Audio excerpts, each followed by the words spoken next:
Teasms answered by the Aatrox. Interesting. Interesting set of champions we have got here, guys. Both of these teams are going to want to do a lot of team fighting.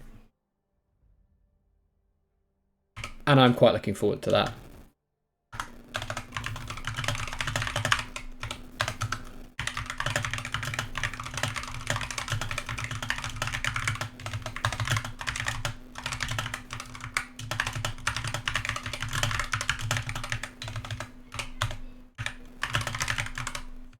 Apologies for the tapping if you can hear that over the stream.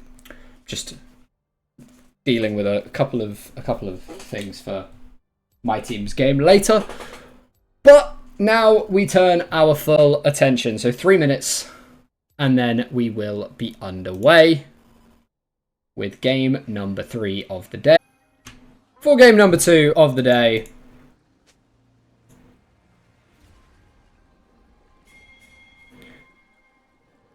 Pushing 30 versus Emissaries of the Void. And it looks like we are going to see a standard 5-point from both sides. Nothing too fancy, nothing too fresh today. Both teams with relatively strong level 1s.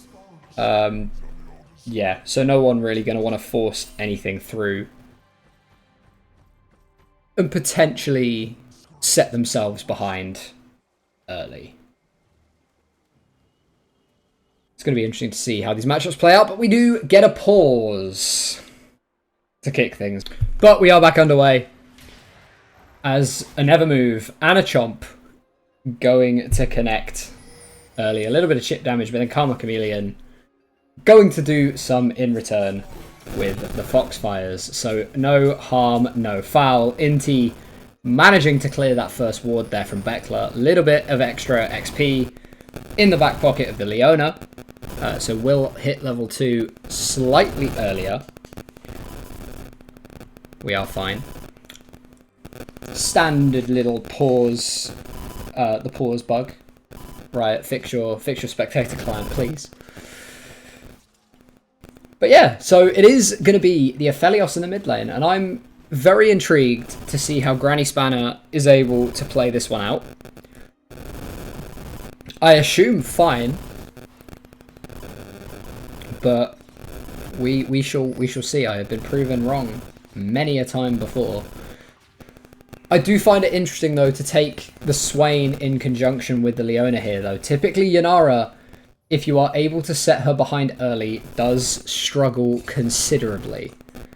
And Swain Leona does not feel like the kind of lane that's gonna want to dive onto and punish this Yanara particularly frequently, as we do see the level 2 here in the mid lane first for the side of Void, trying to chip away at that Aphelios HP bar even, as level 2 first in the bot lane as well for Emissaries of the Void. So the Calibrum Severum combo going to do Granny Spanner well though in that mid lane matchup. Gives him the extra range, gives him the extra healing, combined with the fleet footwork, will enable that Aphelios to sustain away most of the damage from any trades, whilst also staying quite nicely out of range of the Ahri.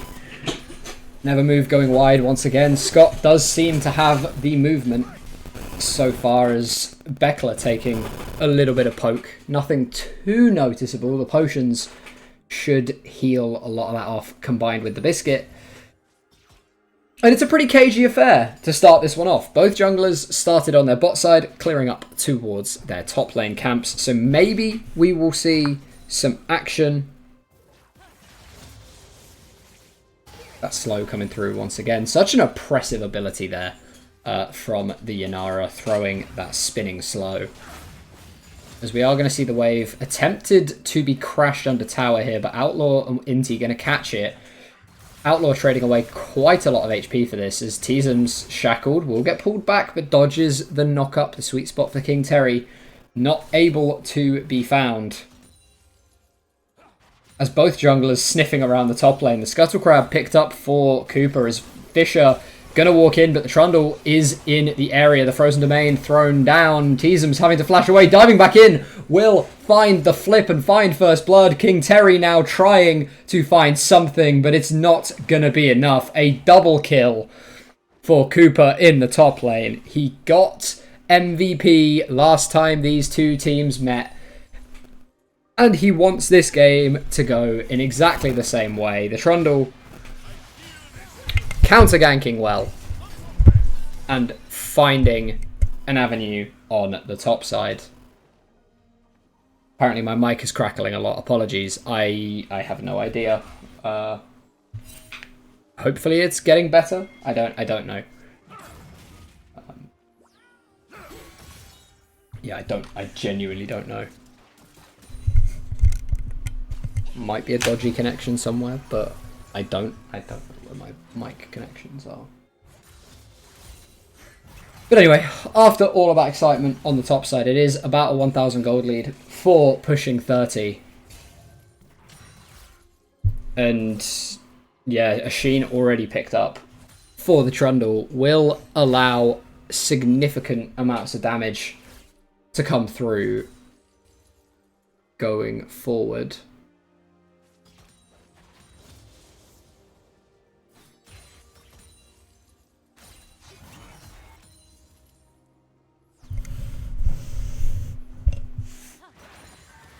Oh, another move does land this time. No follow-up from Inti, but a nice little combination as Karma Chameleon finding the charm.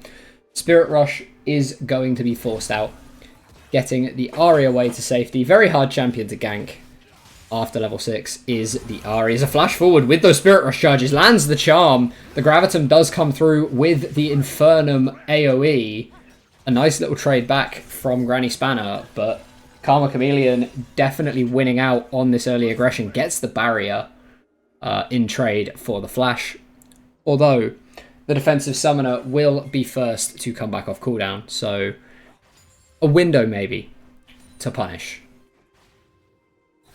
Is Inti going to walk into Bekla? Might get stunned up here.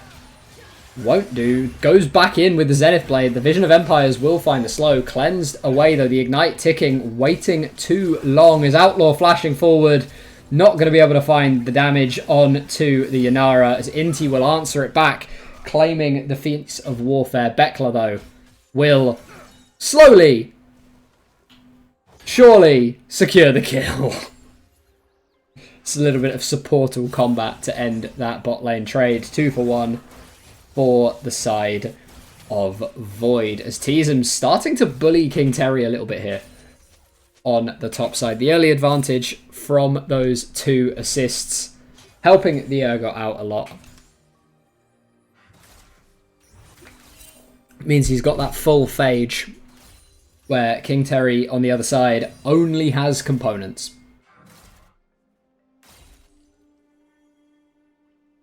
Oh, Star Guardian Urgot is such a good skin, isn't it?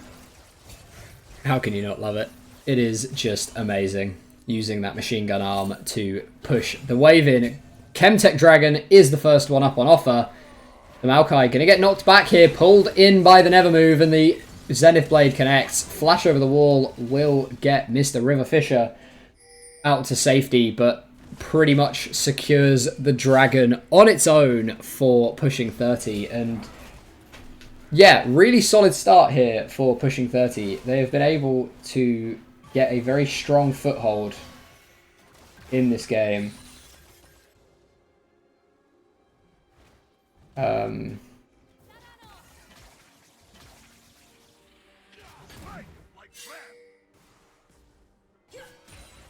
we are now going to see Cooper running into the bot lane. Just a bit of disruption as his laners were not in position to follow up. Yeah, it's not really got a lot doing, especially with the Braum and Yanara both being level 6. You want to kind of just leave that one. A bit of a CS lead is starting to emerge in this bot lane matchup as well. Unfortunately, that is the nature, or can be the nature, of mages in the bot lane. Sometimes you do have to sacrifice quite a bit of farm. And that gold lead that we talked about after that top lane double kill almost closed up. The Calibrum, no, not the Calibrum, the Crescendum and Severum going down for those towers in the mid lane.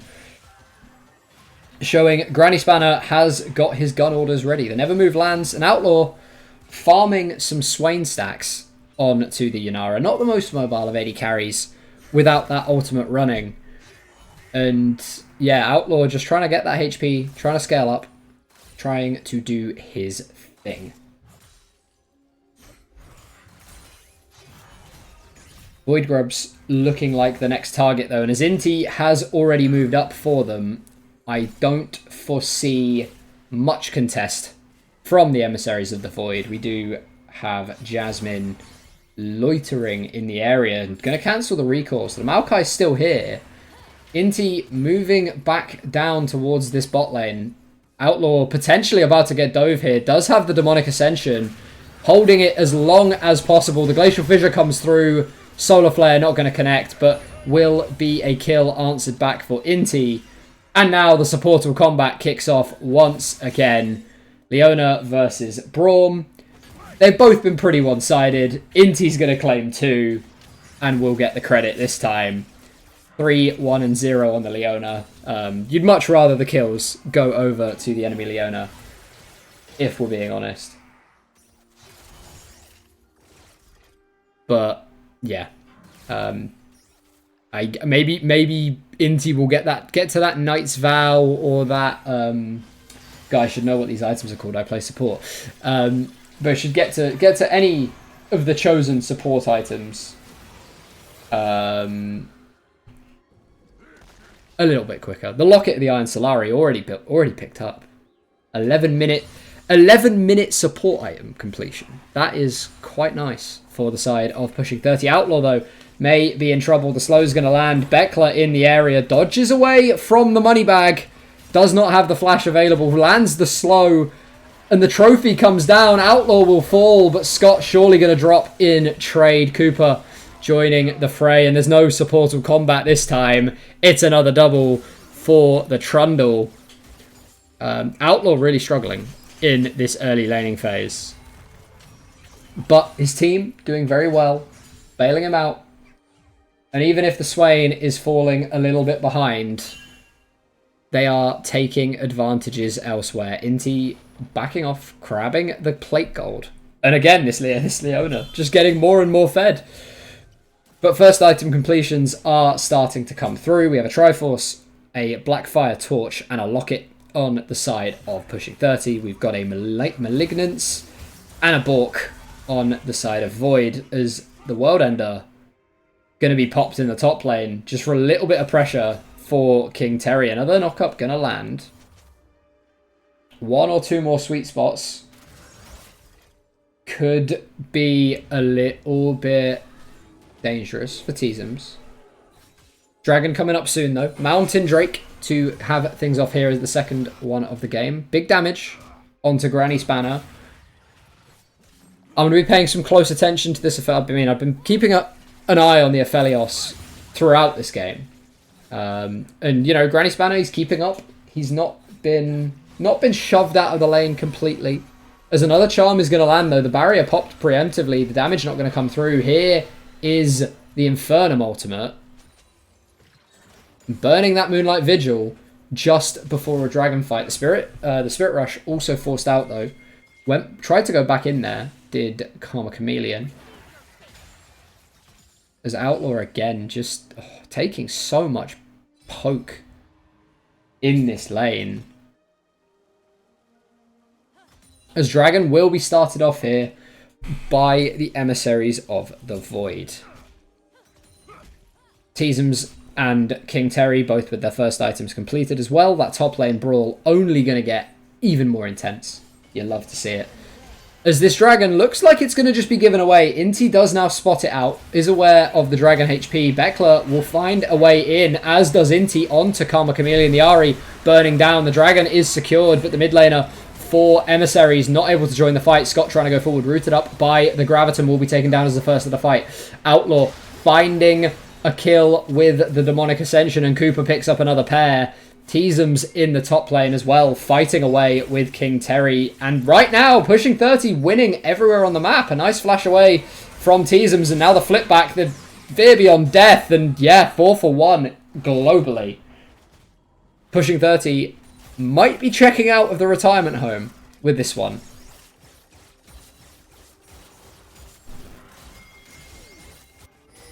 Really, really well played fight everywhere across the map. Chunking out the Ahri, so the fight in the bot river was a 4v3 from the off. And then Teasums using that flash, dodging away as Beckler going to potentially be caught out here. Will get stunned up. Cooper not going to charge too far forward though with the Frozen Domain. A little bit of poke is all that you need. But Emissaries were able to pick up the dragon, so there is not going to be any rapid soul stacking in this game. Outlaw going toe-to-toe with Beckler here, trying to poke away at that Braum. I feel like every time this game so far we've looked in the mid lane, I've just seen Granny Spanner take a massively negative trade. And then, like, right-click the Ahri once. The Ahri also then takes one tower shot. And the trade is even. We have Teasums actually looking to gank the mid lane here. The Charm lands with the Spirit Rush. The heal up from the Moonlight Vigil, and Karma Chameleon will fall down to the Chakram. Another route in the bot lane, and the Demonic Ascension going to come through. Solar Flare goes wide as Scott activates that Yanara ultimate. Nevermove lands though onto Beckler, and Outlaw finds one. The Swain may have scaled. The Blackfire Torch has been picked up, and Outlaw is doing all of the damage. And Nevermove for a double, and now Jazz stuck in the Swain sphere. The circles on circles on circles. Another Nevermove he does have the damage. Finds 3. And Outlaw, for as much as he struggled in the early game, Outlaw may now be online. The Rift Herald picked up as well for Cooper, and yeah, pushing 30, starting to take control. 6,500 or 5,500 gold, nearly 6,000 gold is the lead, as objective bounties are going to come through. Feats of Strength very much claimed by the side of pushing 30, and they do not look like letting up with the aggression, as we're going to see another play on the mid lane here. Granny Spanner tagged by another Charm and potentially gone too far forward here. The Aphelios trying to do the damage back onto the Yanara, but no, the shutdown claimed. And Inti able to walk away, but the shutdown was probably the target. So Emissaries of the Void not feeling too hard done by. A lot of pings going down on the top lane. Scott and Beckler once again looking on Outlaw. The Demonic Ascension comes through again. The Locket thrown down very early. Does have the burst, so will at least go 1 for 1. Dodges the charm and actually knocked back under the turret to survive. Outlaw making the moves in a 1v4 and comes out with a kill. Fair enough, Mr. Outlaw. Maybe I was not familiar with your game. Absolutely crushing it in the mid-game stages. Bunks not wanting to roll over and die. They are very much proving, and I will say proving with this performance so far, that they do deserve to be here. That they are still going to win games this season. And that you should not be counting them out. Inti stealing away the blue buff there from the Aphelios, though. Not ideal. Oh, maybe it is. I don't know. Probably would prefer to have it on the Aphelios. But, you know. As Beckler loitering around the top lane, potentially setting up a trap here for Teasums. They don't know. They don't have the wards down. Inti also potentially in trouble. Spotted on vision.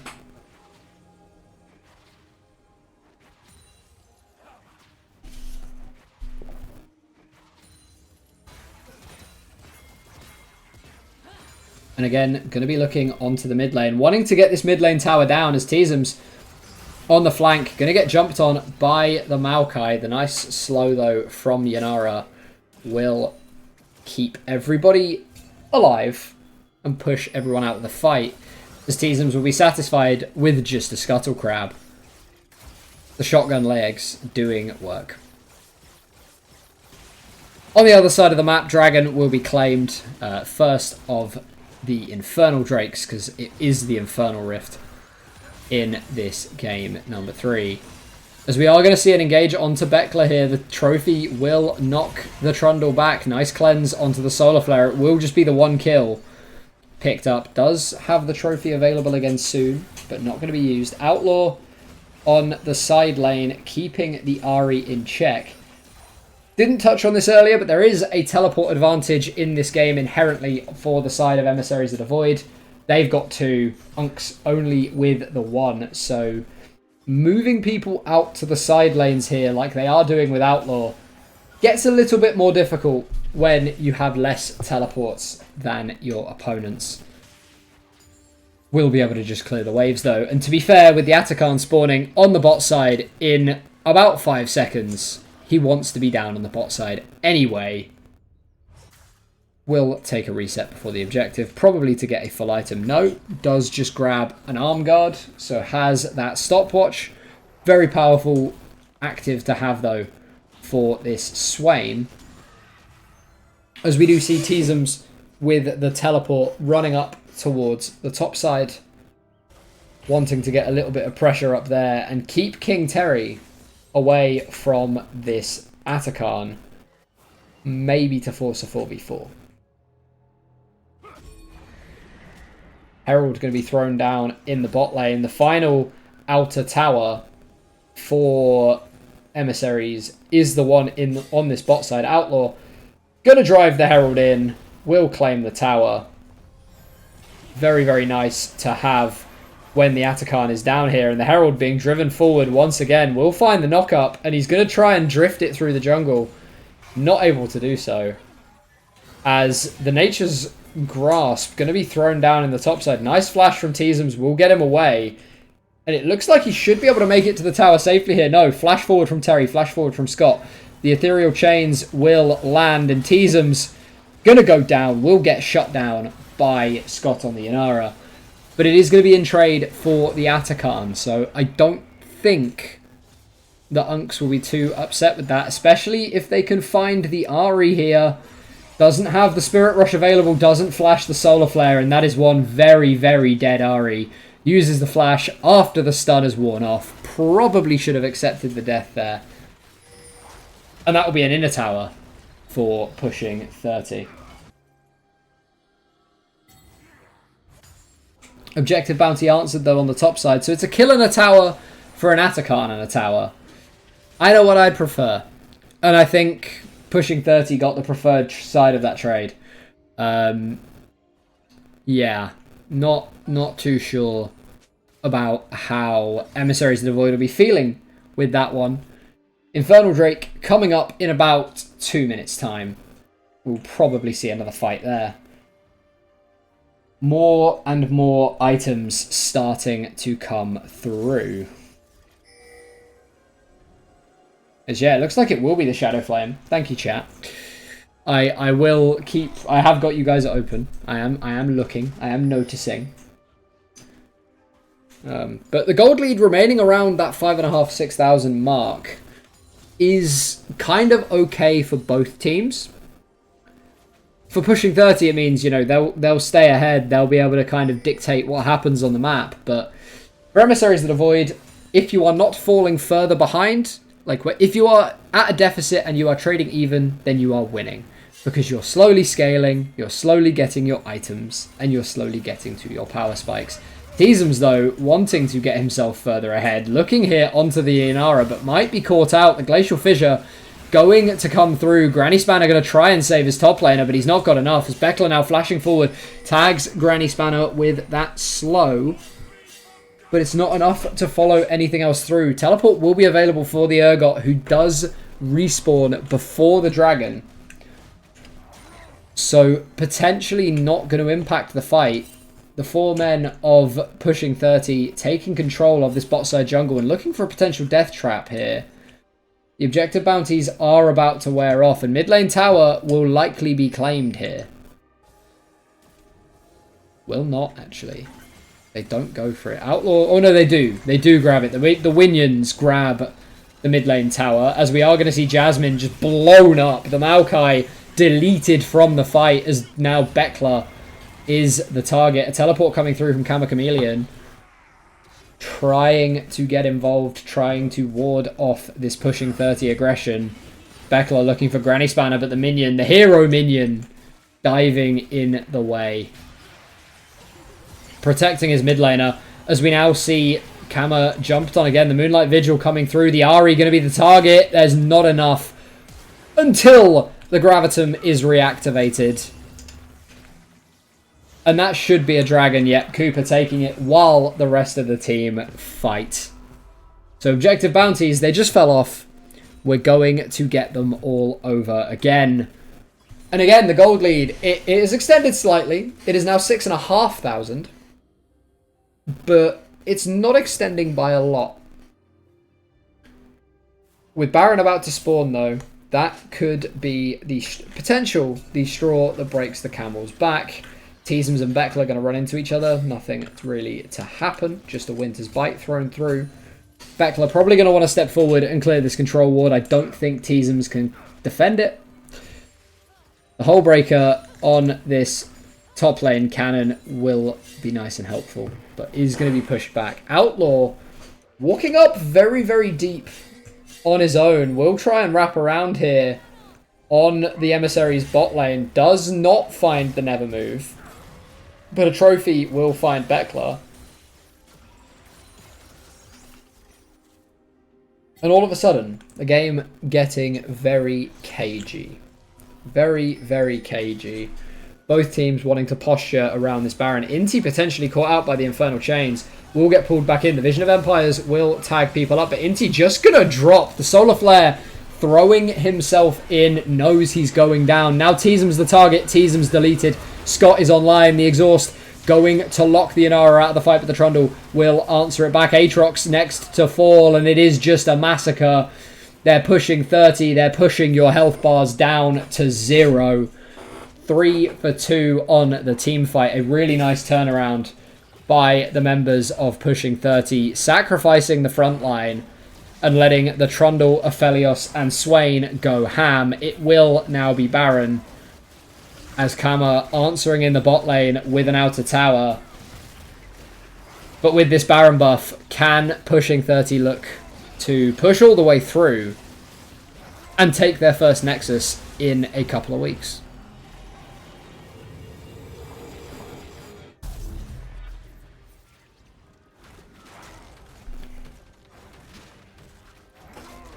That gold lead really starting to move now. Up to about 7.5k. And I thought it had stagnated for a while. I thought that maybe Emissaries of the Void could use that period of stagnation to get themselves back into the game, to get themselves organised, to set a pick up and find a fight. But no, it's actually Bekla who will be the one getting picked. Never move into the Shield of Daybreak. And Granny Spanner with kill number 5. All over the map. Now, it feels like Pushing 30 have control. I'm looking at the vision, and there is a lot of blue on the map and not a lot of red, especially as more and more of these towers continue to fall. King Terry looking for a potential flank here if Pushing 30 do go too deep. But they have that Baroned up cannon. They don't need to walk, and the range not really there for the side of Void. So they're going to try and move down to Teasms, take away the Urgot, who doesn't have the Baron buff, but they're going to almost lose 2 inhib towers simultaneously. A new wave rolls in, and an inhib tower falls. The inhibitor very, very quick to follow. And now surely the rotation down into the bot lane. Teasm's wave coming in can walk this one up to the tower. They've now got the Baron buff and 5 people down here. Second inhib tower will drop. Damage going on to Bekla. This Braum forced back to the fountain. Do they try and push for the finish here? A Hullbreaker Baron buff cannon wailing away at the Nexus Towers. Will be distracted by a minion wave. Second cannon moving in to potentially look for the push to finish here. And Emissaries of the Void, you feel they have to make a move soon. As it stands right now, they are just passively losing the game. The cannon raining hell on these Nexus Towers. The first Nexus Tower almost falling here. Super minions now entering the base. They won't get cannons. They will get supers instead. But if those supers can get up to the towers, they will do just as much damage. But no, there is the call of retreat. Dragon coming up in about 10 seconds. The Infernal Soul is the preferred target for pushing 30. Grab the Infernal Soul and look to win the game with that. All of the extra damage makes team fighting so much easier. There will not be a contest on the Dragon. The Soul claimed, returning to base now to pick up items, and it is 3 items pretty much across the board for the members of Pushing 30. And now all attention up towards the top lane. This final lane with an alive inhibitor. Ping's going down on to Scott's head on the Yanara. They know who the target is in this next team fight. Can they execute? Can they find the Yanara? Can they close out a victory? They might be able to find an Ari here. Spirit Rush forced to dodge away from the Solar Flare. The slow will land from Teasums, but there's 2 more charges of that Spirit Rush remaining, so nothing doing there. Ooh, Granny Spanner tagged though. A big engage from the Aatrox, but he is just blown up. Diving too far forward too soon. No Yanara available. In the 4v5 now are the Emissaries of the Void. Going to have to pull off some kind of magic, some kind of miracle, as there are super minions on the Nexus Towers for Pushing 30. They have been pushing pretty hard this game. They will claim inhib number 3. As soon as the 3rd inhibitor falls, it becomes so much harder to come back in these games. But we may see the comeback here. Cooper taken down, the Demonic Ascension going through, but it's not going to be enough. Never mind, the Aphelios doing the damage, keeping things going. A pinpoint accurate snipe from Teasums. And the fight, all of a sudden like that, is won by the Unks. And they take the game.